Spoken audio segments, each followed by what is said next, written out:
Hey, ayikho into ebuhlungu njengokwaliwa indoda enempandla.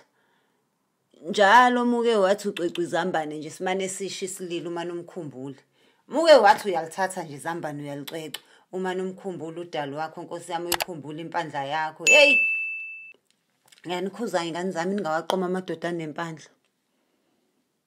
Ngoba mhla wahlukana nayo kofanele uhlukane nezambane kanti izambane liyinkosi yokudla.